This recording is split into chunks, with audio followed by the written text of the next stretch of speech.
What we're going to talk about today, or have a conversation, because I really do hope it is a conversation that involves everybody in the room, is about the topic of innovation in charities and third sector organisations. This is me. I better get the slides in the right order. This is just going to show how wonderful I am at digital. So I'm Sally. I work with Team Digital at SCVO. I'm going to talk about innovation, as I said, and that fits sort of really strongly within our new strategy, which focuses on 3 elements, and they're all interconnected. So it's around participation, helping people to get online, evolution, which is how organisations can get some of the basics right, and then innovation, about how we use new technology to help improve people's lives and communities, our communities. And that little bit about people and communities is absolutely critical. And I really do hope that everybody bears that in mind as we go through the conversation today. So digital is about people, it's about organisations, it's about supporting people where they are in ways that are really purposeful and meaningful to them. And we know that the way in which people want services is getting increasingly sophisticated. And it is, you know, it is for us, we are those people. And as organisations, quite rightly, we're at all points on this evolution spectrum, from real beginners, people just putting their toes into the water, right through to some really exciting things that we're going to hear about in a few minutes. If some of you were here at the first session, the Digital Leaders session, you'll know that sort of there are people who aren't using tech very much at all, right through to those who are digital natives, who it's part of their day and daily lives. But I think there's a real barrier. There are still many who feel that innovating with digital is for tech startups, it's for large organisations, and basically it's not for them. I'm hoping that of everybody in the room, that it is for you in some way, shape or form, or that you're interested and intrigued. And as I said at the beginning, this is about a conversation. It is digital, it's about innovation, and I'd like to extend that conversation more broadly than the room. So whether you're here or whether by some method somebody's tweeting and telling the sort of Twitter sphere out there about what's going on, we will be taking questions later via Twitter. So if you'd like to use the hashtag OneDigital, then I can hopefully collect all of those and share them. Before we start with the stories from the great guys on the sofa, I'd just like to show you a short video. Welcome to Euston Station. For London Underground trains, walk forward and take the escalator down to the ticket hall. I think the main issue for me about travelling is having to ask for assistance. I would rather try to attempt the journey myself. Our mission is to empower vision impaired people to independently navigate around the world. It's a joint venture between us two and the RLSB, and we're really proud to have Google Org and Transport for London behind us to deliver this impact to the vision impaired community. Cross the white gate at your 10 o'clock. After the gate, walk forward. So we were approached a while ago by a company called Us2, who are a design company, and the RLSB, about an idea around how we can get messages through using apps to people to help them get around stations more easily. And that's exactly the kind of thing we want to do, because we pride ourselves on really championing accessibility for all our customers. So this year we launched the Google Impact Challenge Disabilities, which is a google.org initiative that's focused on finding innovative nonprofits using technology to increase independence and opportunity for people with disabilities all around the world. So when the Wayfinder and RLSB team came to us, we were really excited because they had a solution to a known problem. At Wayfinder, we're developing an open standard, and we hope to share through the open standard advice and tips on how to install beacons in your built environment. The reason why we're developing an open standard is so that when a vision impaired person moves from environment to environment, they can just have a consistent, seamless experience. Because there are a lot of logistics around this that we have to get right if we were to decide to use it elsewhere. But so far the results have been promising. We just want to make sure though that we understand everything there is about where you put it, how you maintain it, how you get access to it, and all that kind of stuff. And that's what we're working on now.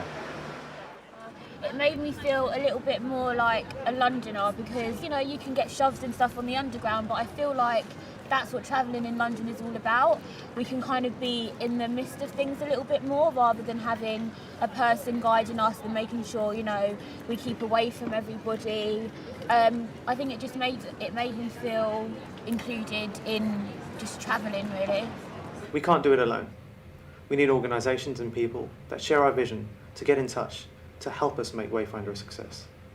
Eventually, hopefully, it won't just be the underground. Hopefully we can use National Rail on our own as well, because I mean I travel outside of London as well and I need assistance with that as well. So I mean to be able to do that would be amazing, and then eventually hopefully it could be expanded to city level, to restaurants, to shops, and that would be really revolutionary. That would change our lives. I think we wouldn't need any assistance to get anywhere. If we had Wayfinder, it would bridge the gap between someone who's sighted and non-sighted that little bit more, I think. Yeah, what she said. Oh. Yeah. I think you'll agree with me that that was pretty powerful stuff. Wayfinder wasn't the idea of an organisation. It didn't come from strategic discussions. It didn't come from staff within an organisation sitting around and trying to work out what the right things were for the people that they care about and support. Wayfinder came from a service user, from somebody's idea, from being listened to from within the organisation. And I think that's really important because as third sector organisations, as charities, whatever we call ourselves, actually putting the people who we work with and want to improve things for at the heart of what we do as organisations is absolutely what we do day and daily, and it's the right thing to do. And we've got 4 more of those stories this morning. But firstly, I just want to do a quick litmus test with you here. So it's quick hands up, and I'll be looking to make sure everybody has put their hands up. So who in the room has asked their beneficiaries within the last 12 to 18 months what they actually use digital for? Do you know, that's really heartening. I was really scared I was going to stand up here and sort of either the whole room put their hands up and I thought, job done, or that it was going to be 1 or 2 people sneaking their hands up. So I'm really pleased about that. That's brilliant. Which of your organisations has a digital strategy or is not using the term digital but actually has digital embedded across all of your strategies? Excellent. Right people in the room to nudge us along in the right way. Who delivers services digitally in some way, shape or form? Brilliant, we're getting there. I can see we've got a real gang here to start going into the outside world and bringing others along with us. Some real digital leadership we can take out of those doors. And who's using digital to help make efficiencies in the way that you run your organisation? Interesting, interesting. So I guess we've got sort of a small number of people who've been really talking to service users and taking ideas from them, I hope. Most of the people we've got have digital in their strategy or a digital strategy. And I think we've got about 2/3 and a different 2/3 for each of the questions around who is doing some sort of digital service delivery and who's doing some sort of hopefully cost saving in backroom stuff so that we can put sort of those resources to the people that we want to help. I'd just like us to bear that in mind. I'd like to welcome actually what we've got on the sofa are 5 storytellers from 4 different organisations, and they've all started to use digital in some way to transform how their organisations and how other organisations work. As I said, I'll open up for questions at the end, so please, thinking caps on as we're going through. I'm sure they're going to be inspirational. So first up, we will have CivTech. We then have Good HQ, Challengers Worldwide, and Alice. And so time for me to go and sit on the sofa and to listen. And we've got Hoy, who works from CivTech, coming to talk to us about the work that they're doing. It's just there. Good morning. Hope everyone is well. I came from Edinburgh this morning, and it was a beautiful journey because it was all snowy. And then all the fun ended when I left the train station and I felt all this cold. So I'm here to talk about CivTech, as Sally mentioned. Ooh, show of hands, who has heard about CivTech? It's very, very good. So CivTech, it's a project run by Digital Directorate, which said my boss earlier on, David Robb, talking about different subjects. And our project is very much a culture change project in the government. So we drive daring and innovation into the public sector. We do this by utilizing innovative procurement and working directly with smaller companies. So this is how we do it. As you can see from the beginning of the flow, we work, instead of specific tender documents, we work with challenges. This can be open challenges, for example, how do we solve air quality? Then we put the challenges out there, and the solutions can come from anyone. It could be from an individual, a small company, a bigger company, a charity, or a group of students. This works because previous to other procurements, we dropped the demand for 3 years of accounts to apply for any public sector business, and you don't actually have to have a team in place at that stage yet. You can just have a good idea. Then we reduce all the applications, and we run multiple challenges at the same time. And we reduce all the applications for 6 per challenge. At this point, we want to talk to you. If you're an individual or a small company, we'll give you a call. And we want to find out more about your product, what's the innovation, and how would it fit with public sector. After that, if you're one of the best 3 per challenge, you get forward. And this is where the procurement contract starts. So the exploration stage is a short period where you can work with the challenge sponsors, as you see at the top. The challenge sponsors is the public sector organization that is sponsoring the challenge. So in my example of air quality earlier, the challenge sponsor would be SEPA. And at this stage, every 3 of the companies that gets to this stage gets paid. The previous time, they got paid £2,000 each. That was 2 weeks of work, you get paid, and then at the end of it, you pitch. You pitch to a panel of CivTech and the challenge sponsor. But because we are paying companies for this process right from the start, it means that we can have better pitches. For example, in our flood warning challenge, Gary Martin, who's ultimately got through to the stage after, because he got paid, he managed to 3D print his solution and his sensors on the flood warnings challenge. So after you pitch, we're going to select 1 team per challenge. Each of these teams is going to be housed in the same office. This is currently a code base in Edinburgh. If you're familiar with accelerator spaces from the private sector, this means that you go for an intense period of product development, where you go through multiple workshops on how to develop your product and your business.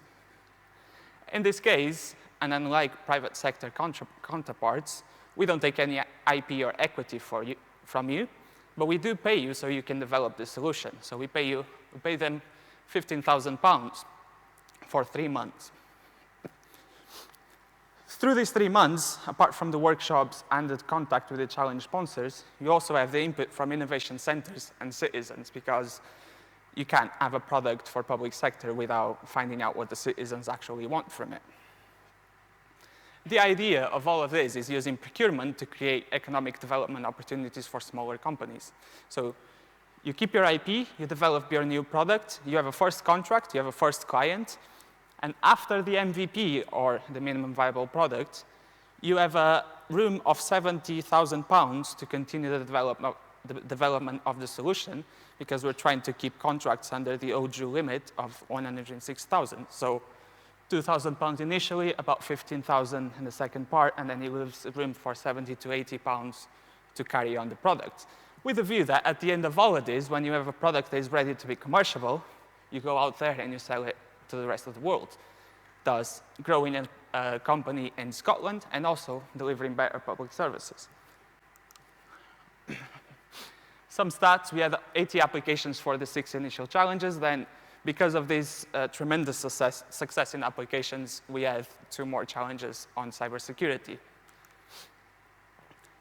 So the accelerator, as I spoke about. Demo day is the day at the end of the accelerator where we invite people from private sector and public sector, and for these companies to present the work that they've been doing in the past 3 months.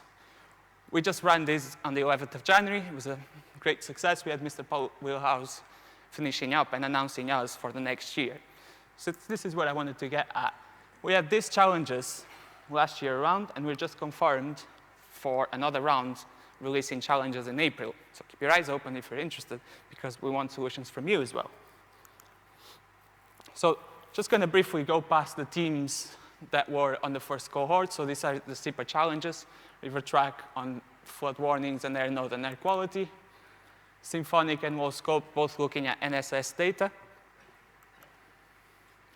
And Whereverly in a tourism app for the dueling of the A9, and X Design in a potholing app for smart roads. This is the one I wanted to get. Oh, actually, no, there's one more slide. These are the extra cybersecurity ones. One is based on blockchain and one in browser security.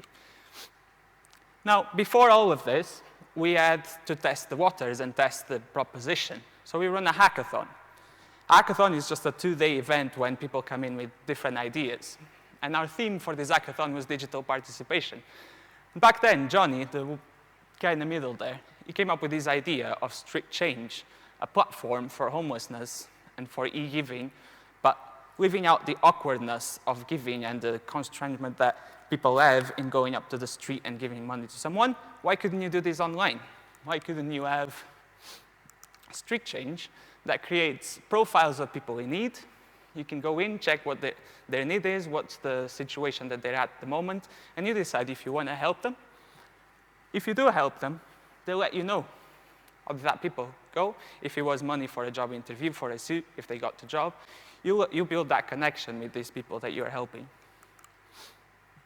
So the timeline for Strict Change is they launched the pilot, so you can check out the website and donate if you wish so. They just got approved for the John Lewis Foundation for a grant, and they're looking to secure more investment in the future, as we see here. They're also looking for third sector engagement in general. Unfortunately, Johnny couldn't be here because he's in America right now, but I'm sure he'll be very keen to contact you. So looking back in CivTech, as I said, we're going to release challenges in April. This time around, we're aiming for 8 challenges plus 2 open ones. And hopefully, you'll enjoy the video of the 100 days that we just had and that led up to the demo day. Thank you.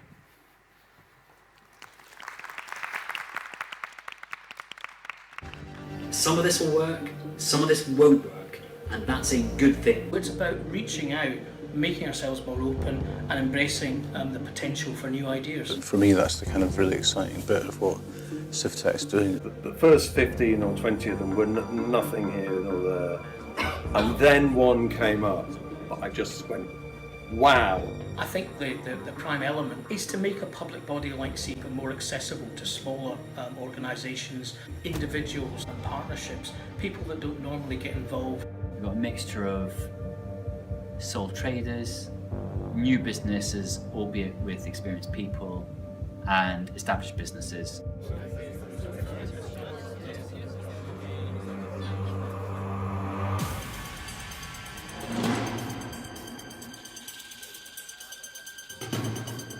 So there's real potential here, quite profound potential, around how the government does its business.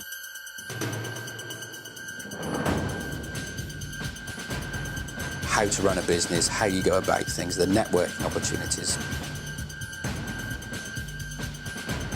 Brilliant. You know, they were clearly run by subject matter experts. There were 1 or 2 speakers who came who were just mind-blowing. It places the citizen at the heart, I think, has helped shape our product, made it a better product. I'm a, long in the tooth salesperson, and I know to get access to the kind of people that we had access to, it could have taken me 5-10 years to actually phone and perhaps not have achieved that contact. Getting to hear from Gareth Williams on the day he sold Sky Scanner was certainly something I wasn't expecting when I walked through the door in September. There are journalists out there who would have chewed their arms off to be in that room that evening.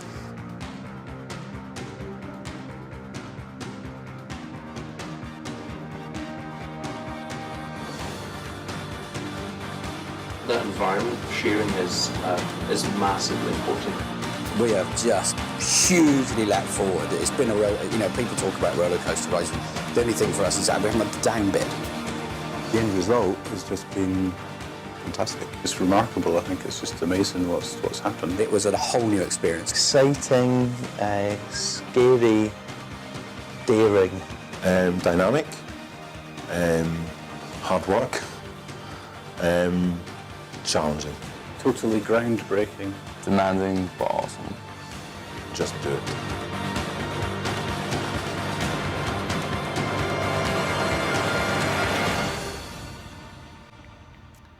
I hope you'll agree that that's pretty awesome.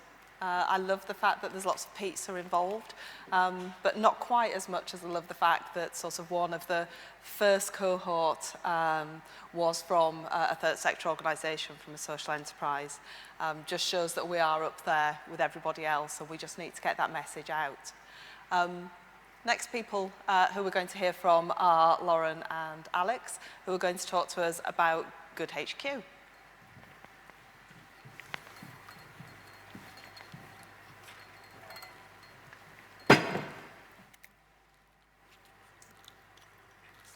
Hi, so my name's Lauren, and I'm here today to speak with my colleague Alex about SCVO's digital innovation project, Good HQ. I'm going to talk a little bit about what Good HQ is and how it's developed over the last year, and Alex is going to speak to you more about the technical side of the project. So Good HQ was built as a response to the negative media coverage that's focused on the third sector across the last couple of years. We know that charities in Scotland have held a high level of trust in the public, but SCVO research in November 2015 found that 80% of people trusted charities. So we wanted to know, we wanted to build up a platform to help improve public trust and increase transparency in the sector. So we did some research. As part of that research conducted in November, one of the other questions that was asked for members of the public was how much they agreed with this statement. There should be a way for members of the public to review charities they know about. And 88% of people either strongly agreed or tended to agree with the statement. So SCVO, with the backing of the board, set about developing Good HQ, which is a place where members of the public can share their experiences of charities, but also discover new ways to get involved with organisations. The first iteration of Good HQ was tested as part of the Charity Awards in May last year. So for the public part of the awards, people were encouraged to vote on the SCVO website and then go through to Good HQ and share why they had voted on there. So that generated our first set of reviews on the website, which were really powerful in demonstrating the impact of charities in Scotland. But it also helped us to see what was working well and what wasn't, and what we needed to refine in terms of the user experience. Since then, we've adjusted the site quite a lot, so there have been several iterations, and today every registered charity in Scotland has a profile. That's thanks to Oscar's open source charity register. So that equates to 24,000 organisations now that members of the public can review. So at the moment, there are over 220 reviews of good causes in Scotland and 262 charities that are using the platform to show their commitment to improving public trust and increasing transparency in the sector. Organisations can claim their profile and customise it with their own branding, social media links, donate buttons, and bio, and they can also use the post functions to help demonstrate the impact of their work. So some of our most active users are already doing this, and they include RNIB, Contact the Elderly, and Grassmarket Community Project. User feedback has played a really important role in how Good HQ has developed over the last year. So This is an example of how GoodHQ looked in September 2015 and what it looked like in January. And that's because we held lots of face-to-face conversations with charities, and we ran public focus groups that really helped us to understand what people wanted from the platform. So that feedback meant that we created a new colour scheme, a brand new homepage with imagery and better calls to action. But we also added in near me functionality, as what came out of the public focus groups is that people were really interested in finding out what was in their local community. So all of those changes have been a direct result of what people told us they wanted. And we're continuing to collect feedback today. So if you're in the exhibition hall at any point, we're on stand 61. So pop by and give us your feedback about the platform. But for now, I'm going to hand over to Alex. Okay, yeah, I'm here to talk a bit about the tech, how we actually developed it. So GoodHQ's been going for about 2 years, and I'm the only developer on the project. Now, as recently as about 10 years ago, it wouldn't have been able to build a complicated platform like GoodHQ doing it, like we have GoodHQ. Now, there have been a couple of other developers involved, like our head of web, Callum, has very kindly helped us with the graphics. But what really helps us to do this, what's let us do this in so little time, is new software for efficiency. And I want to talk about 2 pieces of that today. The first one, we use a thing called Amazon Web Services. And what this does is it provides our servers, it attaches everything to the internet, it does our email, it does some of our data storage. Now, it does all of this for the price of what used to cost you for a single server. And what that means is that I don't have to worry about any of the complicated technical challenges involved in systems administration. All of this is done for me. And that saves me months of work. Another system which we use quite a lot is a thing called GitHub. Now, this is basically just a place for developers to store code. But what's really exciting about it is that if somebody's built a nice modular piece of code, for instance, image picker, so you can get a profile picture for the site, they'll put it up as open source. That's kind of public domain. And what that means for me as a software developer is I can just take this code, integrate it fairly quickly into GoodHQ, and something like an image picker could be months of work, and it'll take it from months to a day's work. And there are tens of thousands of this sort of thing online. And what it means for kind of single developers is that we can now actually develop apps very, very quickly compared to what we used to be able to do. I'd also like to talk a bit about methodology for GoodHQ. Now, we work on what's called the Agile methodology, and you'll probably be hearing a bit more about that later. But basically, what this works is not big, long, 3-month-long development cycles, but these tiny 2-week cycles.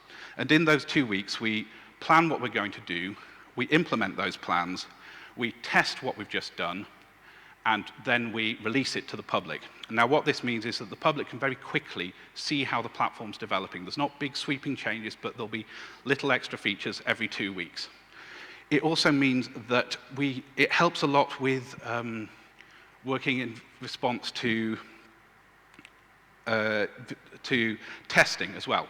Because we've just developed these features, we're testing things which we know what they're supposed to do. It's not months since we thought them up. And so we can test if they're working well. But the most important part is in terms of flexibility. What this means is if, for instance, all of our users come to us and say, what we're interested in at the moment is volunteering functionality, they don't have to wait 3 months till the next development cycle. We don't have to make a massive change of plan. You can just do it within the next 2 weeks. We can say, we're changing our focus, this is what we're working on. So yeah, just one last thing is, what are we working on at the moment? Well, actually, we have had lots and lots of feedback about volunteering. People are really interested in our volunteering functionality, so we're going to be doing a lot more development on that. And secondly, we're doing a much bigger integration with the SCVO Charity Awards this year. Anyway, I'll pass you back to Lauren to wrap up. Oh, that's Trello. We use Trello. So just quickly, if you want to claim your organisation's page, you can go to goodhq.org/sign-up, and you can also write a review. So we're running a competition today at the gathering. So if you write a review on GoodHQ, you'll be entered into a competition to win an Amazon Fire tablet. But that's it from us. Thank you. Thank you.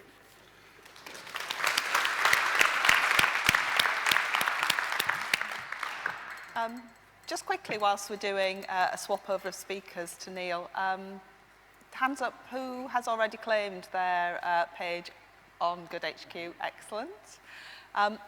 And who's going to go out of the door now and claim their page on GoodHQ before, and who's going to do that before the weekend? Brilliant. I think we've just about trebled all the fantastic pages that have been claimed, so that's brilliant, thank you. Next person to talk to us is Neil from Challenges Worldwide. Looking forward to it. No pressure. Everyone, can you hear me okay? Up the back? Yeah, cool. So yeah, I'm from Challenges Worldwide. We are an Edinburgh-based organisation. However, we have worked in 40 countries around the world, and all of our project work is based overseas. I'm hopefully going to tell you in around 5 to 7 minutes, as I've been told, our journey into technology and how we've kind of tried to figure out what the issues are and how we've then tried to use technology to overcome them. I want to start, that is me, I want to start with 2 questions. I hope everyone in the room should know that this picture here is the continent of Africa. What do we think about when we think or we start to talk about Africa?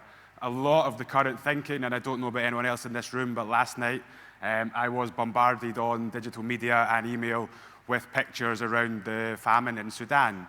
But we want to challenge that. We want to try and talk about prosperity, not poverty. Technology, how does technology fit into this? Following on from what Sally was saying at the beginning, can I see a show of hands for anyone that has paid a friend or someone via mobile payments, not an app, but they have actually transferred money with someone's mobile phone? I think quite a few. Cool. How many people have done that 2 years ago? James, who works for us, good. Mobile money within the African continent has been active since 2007. It has allowed people, businesses, services to leapfrog the current infrastructure and the banking infrastructure that we are built on. We believe that technology is the key role for us to enable people and enterprises to leapfrog the current infrastructure gaps. I want to show a silly picture very quickly. So we are involved in consultancy to a degree. In our opinion, and certainly in my opinion, whether it is within an African context, whether it's within a Scottish context, and charities, I'm sure people in this room have also used consultants or they've procured and contracted consultants. We think the current private sector development market is a bit like juggling knives. Someone will pay for a consultant to come in and help the juggler put some band-aids on his cuts. He'll maybe tell him to move his wrist a wee bit so he stops getting cut as much, but he's paid for a service to go in and help that. He's not paid to go in and tell the guy, please stop juggling knives, you should juggle oranges and you should get 3 people in to help you because it's not in his interest as a consultant. And we've taken on this challenge across the last 18 years, which I'm hopefully going to take you on a bit of a journey going back to 1999 very quickly, to try and change that and to try and challenge that. And with the advent of technology over the last 5 to 6 years, we've really focused in our offering on how we can use technology to do that. So I want to take you back in your minds. I think everyone in here certainly was born before 1999, hopefully. We want to go back to 1999. In 1999, Lance Armstrong won his first Tour de France title. The euro was introduced as a new economic power for Europe. 2 things that have slightly gone off track since 1999. Tony Blair was at the heart of things can only get better. That's not worked out exactly as we thought.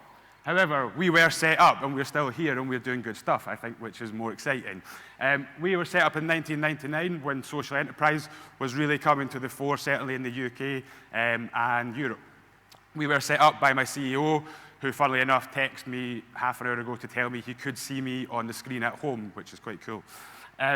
We were set up, Ewan Mackey is my CEO and our CEO. He was a commercial lawyer. He had been through some of the best education in Scotland through university. He had a very successful career as a commercial lawyer and thought, can I actually change career and do something that can try and give the opportunities that I've had here in Scotland to people around the developing world?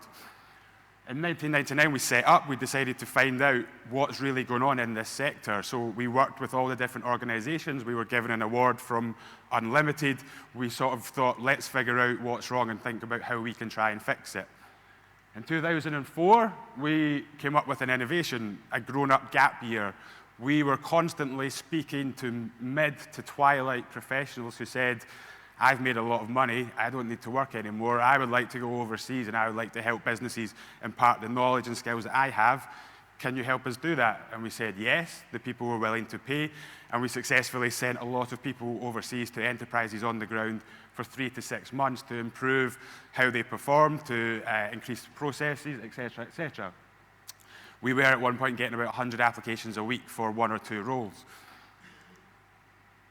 Jump forward a year, we thought, people are willing to pay this, who else might pay? So we worked with all the big NGOs like Care International, Oxfam, Christian Aid, VSO, etc., who are starting to now come into this private sector market and say, would you want mid to twilight career professionals, CEOs, etc., that have run £500 million companies to go in and work on your programs? The answer was yes. But we realized what we were doing was the juggler with the knives. We were putting in a short-term fix that would help the company short-term, it would get them to the next point, but you're just flying in if you want a white savior to help the company get to the next point. So we said, how, by 2008, how can we fix this locally? We were lucky enough to work with the Scottish Government to test, could we give and distribute leadership and management and consulting training from the UK that's delivered by the Chartered Management Institute? Could we grow and build local consultancy firms within Malawi and Sri Lanka that would be there on an ongoing basis to support enterprises on the ground, to give strong local talent a channel into employment through consultancy or through jobs within SMEs? The answer was yes. But in 2008, we started thinking, how can we do this on a much bigger scale at a much lower price? Technology was starting to get interesting. There was stuff happening. Facebook started 2005. People were starting to embrace technology within the African markets we were working. People were starting to use mobile money. At that point, technology for us was too expensive. We did not have the money or the knowledge in our organization to actually think, how can we distribute this at scale through technology? But we kept thinking and looking and learning through different organizations, different enterprises on the ground. 2014, tech became pretty cheap. People started using it. Everyone was using it. To give you a rough stat, just now we have about 17,500 people just on our Facebook page within Ghana. Tech, everyone is using tech. So in 2014, we were able to say, can we take everything that we've learned over the last 15 years around how you improve enterprises, how do you give local, capable people a channel to develop and access jobs, can we start to pilot that with technology?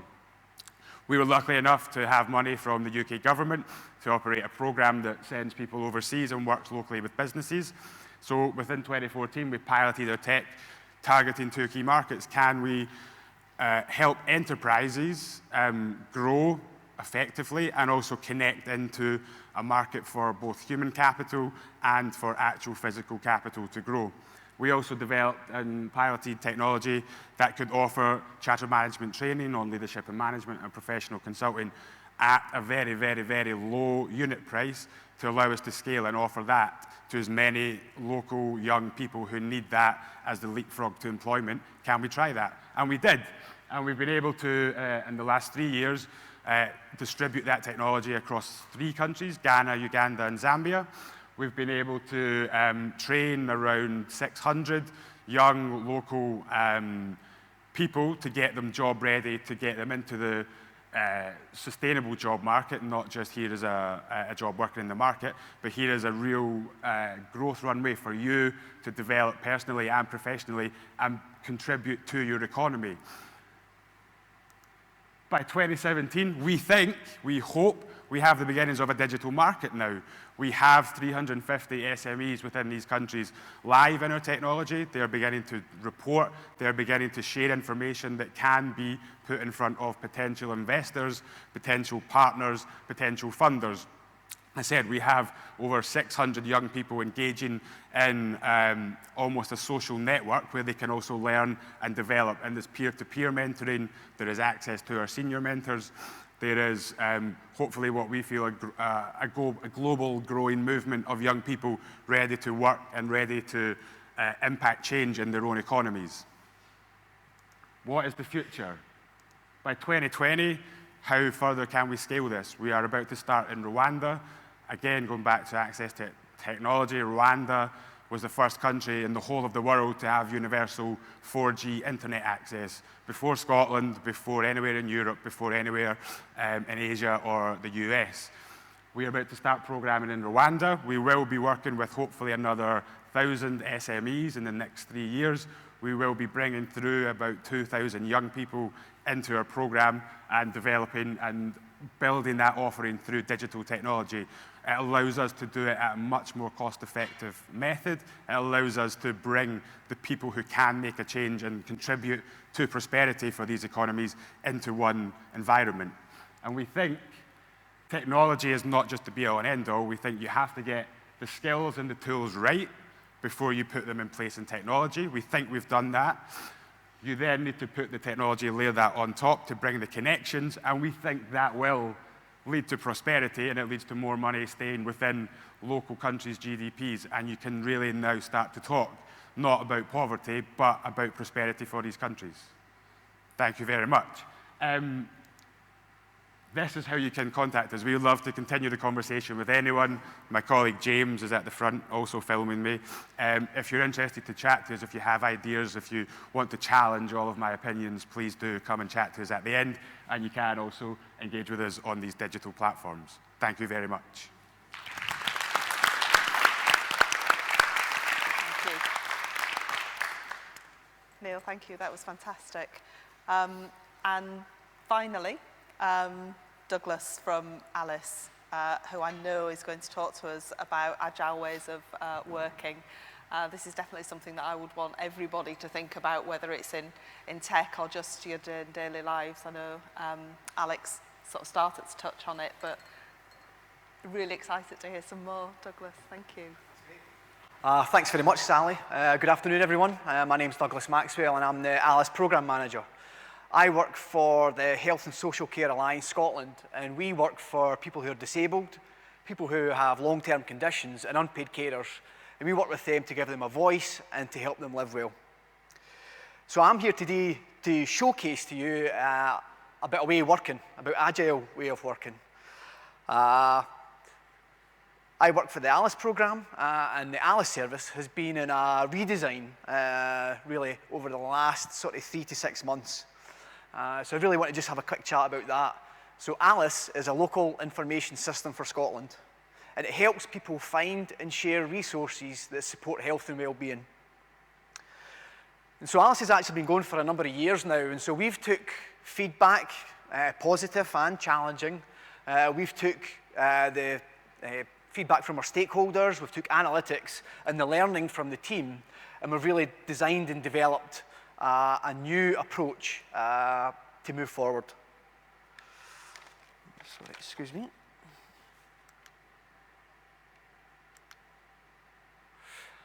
So, what is Alice? So for us, Alice is the way to get the information that sits in every public building in a folder like that on the left, or on a notice board. And if you only walk by that folder, or the notice board, you might see it or you might not. However, if you don't walk by that notice board, you probably won't find out about a great local activity that could be happening in your area. So at any one time throughout Scotland, there could be tens of thousands of local resources and local activities happening, but actually you don't necessarily know about it. So Alice is a way to give that really local information a platform to be found. And the idea is that people in communities can then look on Alice and through other areas as well, and they can find out what's happening in their area. But a key thing is that, I mean, I work in Glasgow, I live in Falkirk, so I do not know what's happening in Dundee or Arbroath or something like that. So Alice is also a way to let local communities who know their communities the best feed back in to Alice. And that means that actually it can be shared wider. And we provide a range of tools that allow organisations to share that, such as a embedded search box or something like that. So to go through that learning and to take a system from where it's been to where it's going, we're using an agile development approach. And it's not to say that that agile development approach is the only approach. There is a whole range of other ways, but it's the way that we are working just now. And so our agile principles and the way that we work as a team is that we value teamwork and individual skills and experience over processes and tools. So we don't have PIDs or requirement documents or lesson learning logs or all the other types of sort of Prince 2 stuff that sometimes can actually be a bit scary. We value the skilled members of the team to make autonomous decisions for the best for the best part of the technology and the way that we're moving as well. We value working software over writing about working software. What's the point of writing a 15-page technical specification document when you could just build something and then try it and then just see if it works? Just like what Alex was talking about earlier on about GitHub and a way to release things early to get people using them as quickly as possible. So we work with people and not for people. So we don't use service level agreements, contracts, technical specification documents. Sometimes even you struggle saying all that. We work with people at all stages to deliver a great product. And the idea is that rather than have a relationship between contract, just get the people in the room and actually talk to them about what they want. Obviously, we try to please everybody, but sometimes that doesn't work. So it's about how you sort of communicate that as well. And we respond to change over following a plan. And it's the whole idea about little and often as well. So we don't have like a monster Gantt chart that we follow religiously. Because, I mean, my experience is that you do a beautiful Gantt chart and it looks lovely with the waterfall, and then something happens, and then your week's worth of work literally goes down the drain. So we have a high-level roadmap that actually sets our direction. This is where we want to get to. How we get there is through our team, through the people that we work with, through our analytics, and actually sometimes our gut feelings and about how we respond to that change as well. So for me, the beauty of working in an agile environment is our ability to respond to change. And I just wanted to give you an actual example here. So we work in sprints, which is 2-week blocks of time where we test ideas, develop them, and then release them little and often. So during our first sprint, we started to realize that the system that we use in Alice for when somebody types in an address, Ludovic Square, for example, the system that we're mapping system that we're using couldn't find it. Yet actually, we know it existed, and everybody locally would know of that place. So because the map couldn't find it, the person couldn't submit the resource of the activity.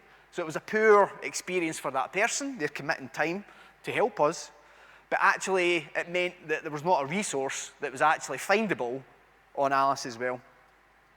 And for us, if that happened in the sort of the Prince 2 Gantt style planning, I'm pretty confident that that would have never been seen because we had a system and it looked fine and it worked in the past. And so in order to deal with that change, we'd either had to put extra pressure on our team. Quick, right, you need to work a bit later to get this out. It would have maybe cost us extra money, or it would have maybe pushed a deadline forward. But we didn't, and we used that agile 2-week approach. And so we found the issue, we tested another piece of software, and then we changed it, and then we shipped it within 3 days. And so when we talk about shipping, it's about actually getting the thing that you've done out quickly as possible. Yeah, it might not be perfect, but it's about getting people to use it, and then you can actually really understand about how people are doing it as well. So we've now moved to ArcGIS software, and we're monitoring the results, but everything seems fine. So today, I'm going to leave you with one thing, and that's the ship it squirrel. Now, this might be a bit strange, but if you're in the know, the ship it squirrel is the way that people symbolize how to get your software out as early as possible. So this is about GitHub. This is about getting the software that you've done in a 2-week block out as quick as possible, because the best way that you can make that better is for the people that you want to be using it to be using it. Thanks very much.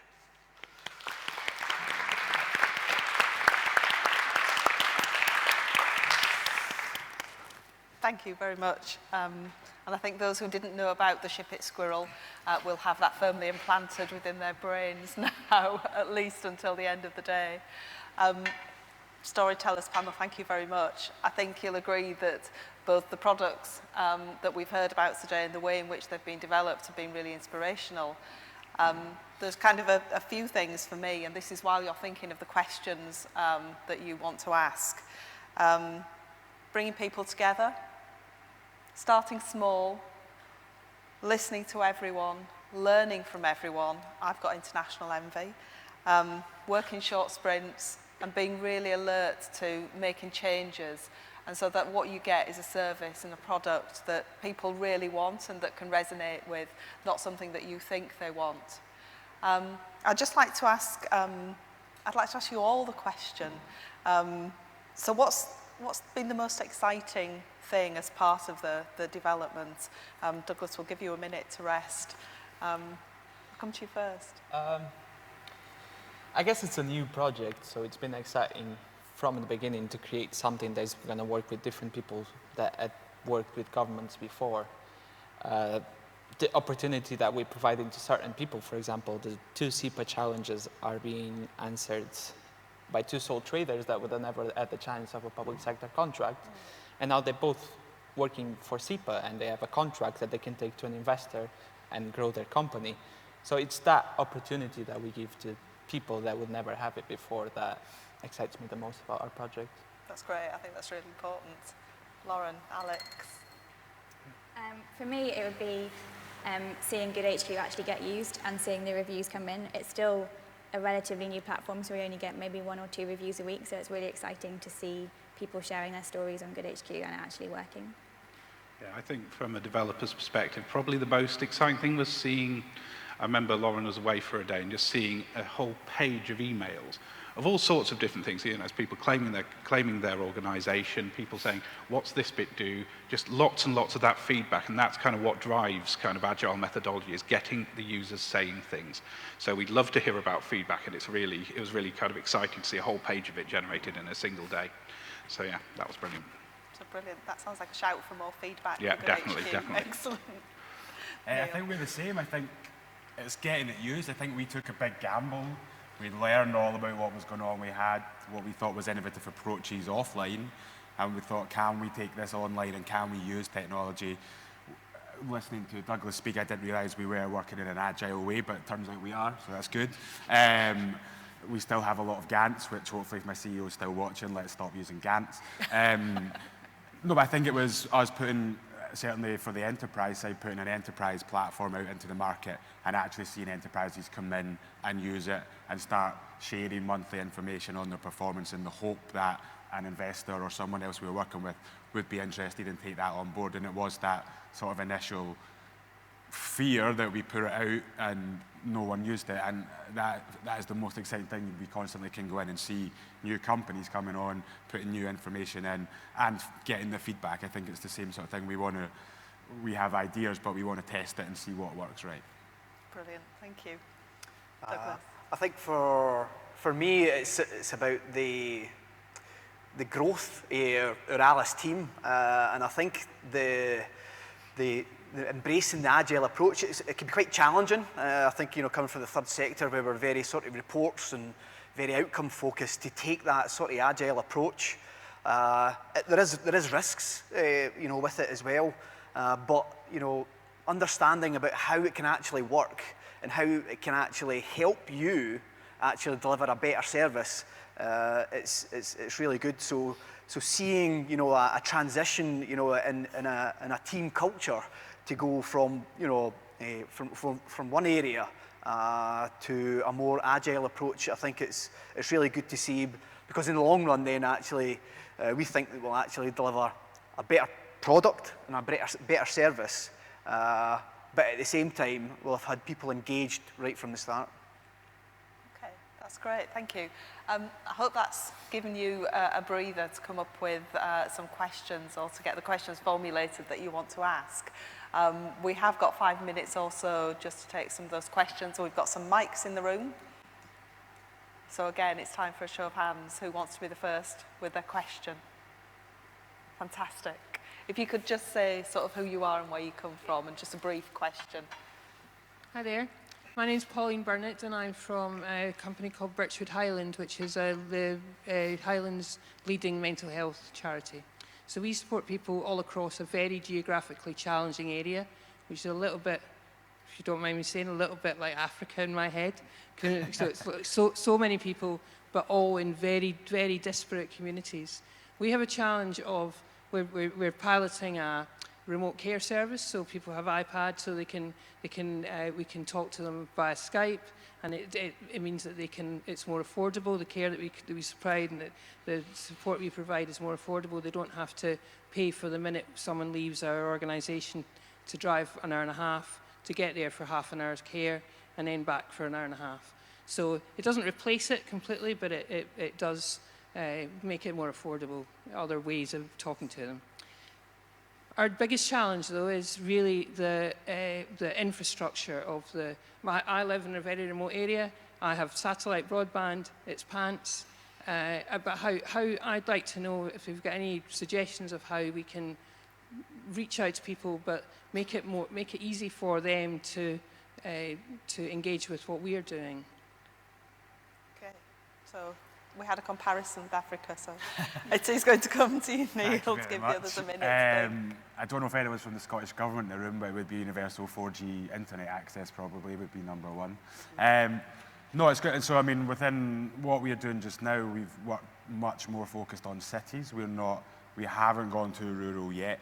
However, having lived in Malawi myself for a year, I think it's working with, it's easier said than done, but we have seen the access to internet at 3G or 4G level as that's what has allowed the African countries we work with to leapfrog. They are way better than what we have here. Like, I can step off a plane into Kigali, buy a SIM card, and within 3 minutes I have better internet than I do here in the SCCC in Glasgow. So I think it is pushing governments. I know there's a digital, you guys are doing the digital stuff, and there's a digital focus for Scotland as a small country. But I think hopefully maybe it's time we start to put ourselves up and try and get with par with some of the countries in the global south. That doesn't really answer your question, but... There is no answer, so that's good. So as part of the ALICE development, I mean, we know that actually, digital inequality, not just remote areas, but people living in cities can find it challenging to access the internet through confidence or actually, physical. So one of the things that we're doing in ALICE is actually looking at about how we use SMS text. And until there's global coverage, everyone has 4G and 5G, then actually we really need to look at how we can deliver a service to the whole of Scotland. So for example, we were looking at how somebody could use their SMS text phone to request types of resources on ALICE. And so for example, I'm feeling low in Aberdeen would then potentially give you 3 anxiety type support services that are in the Aberdeen area.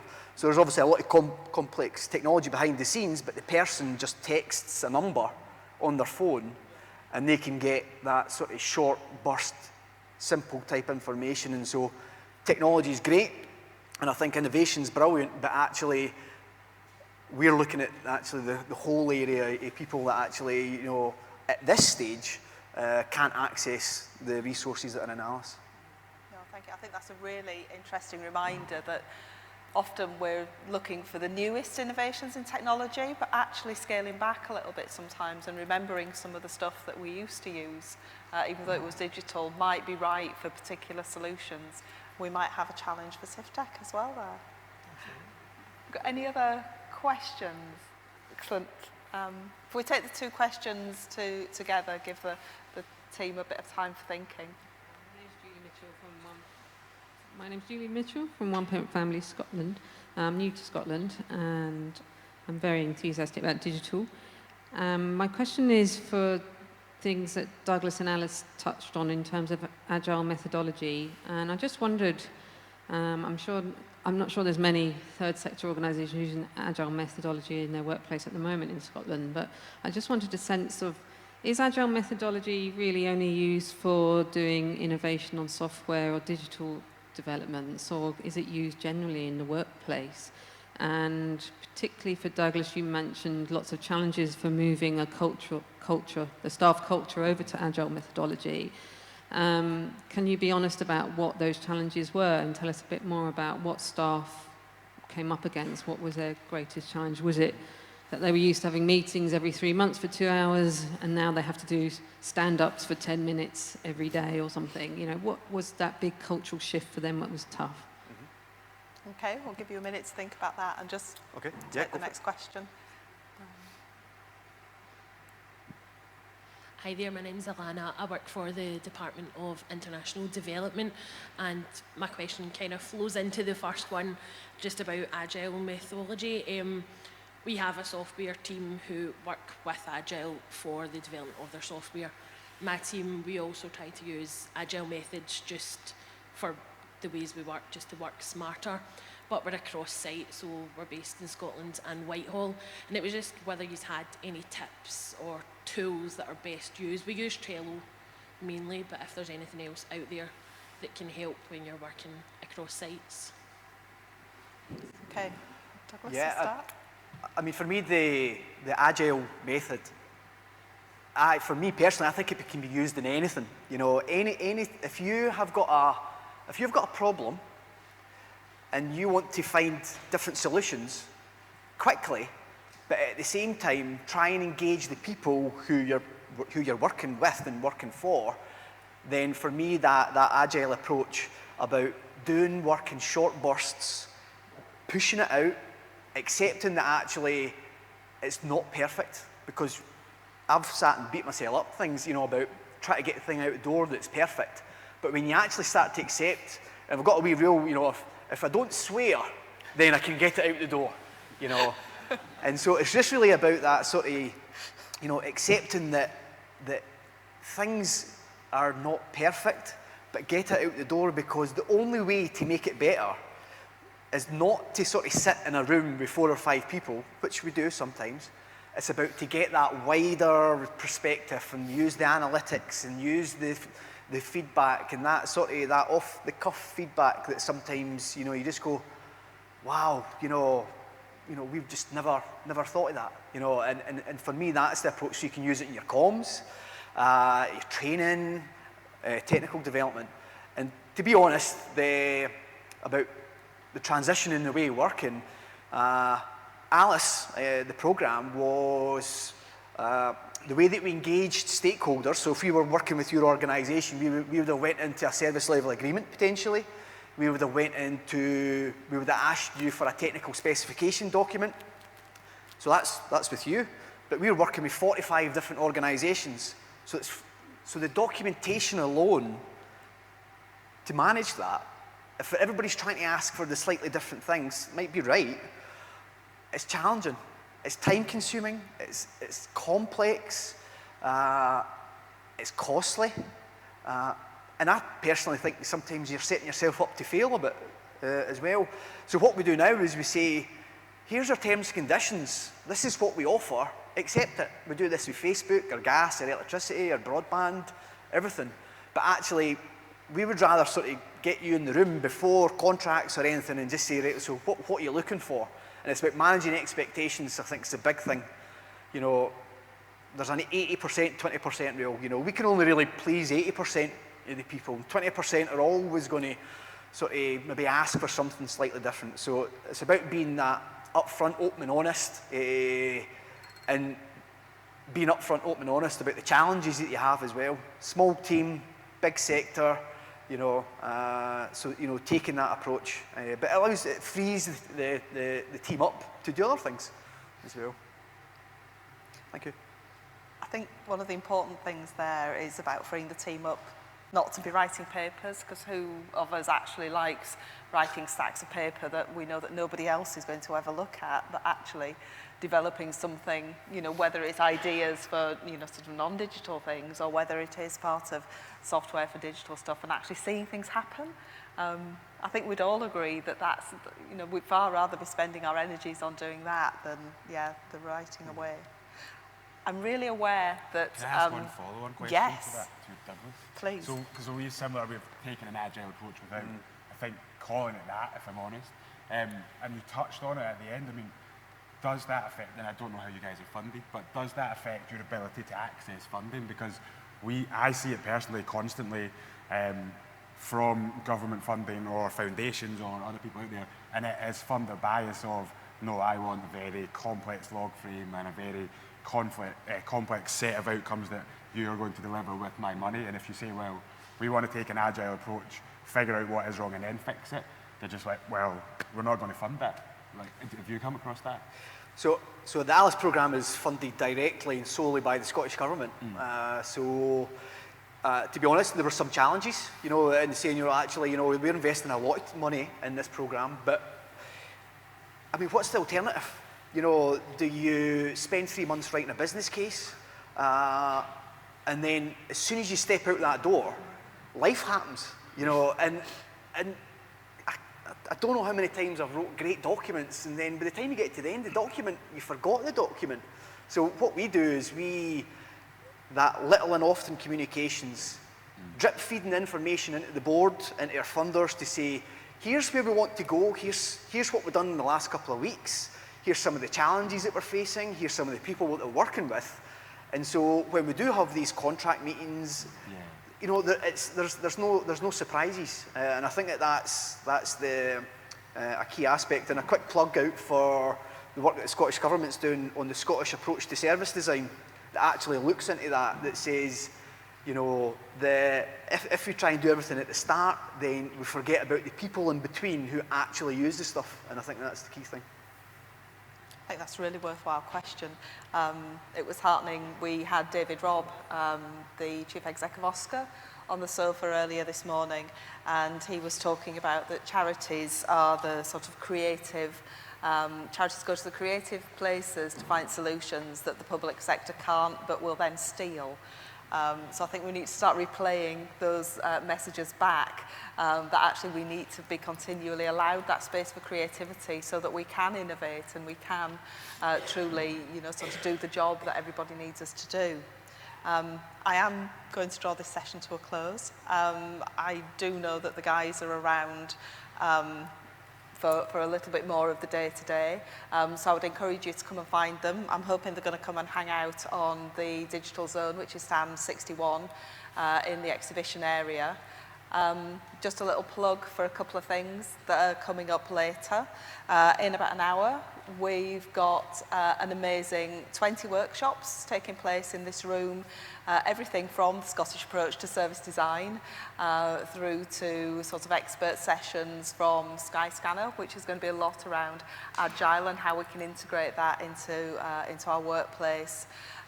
We've also got Technology Trust here, we've got a peer in.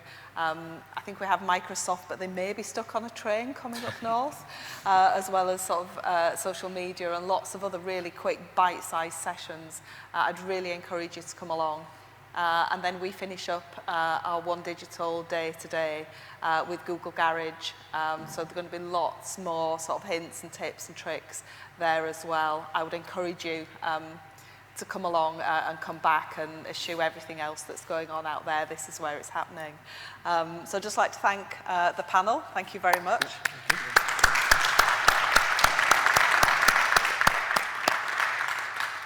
Send everybody out inspired. We didn't actually get any questions via Twitter, but the one comment that we did get, Neil, thank you, we need to go out and party like it's 1999. So I'm not quite sure we can cue the music, but I hope you all have a very enjoyable gathering and a good lunch. You'll need to be fueled up for the afternoon. Thank you.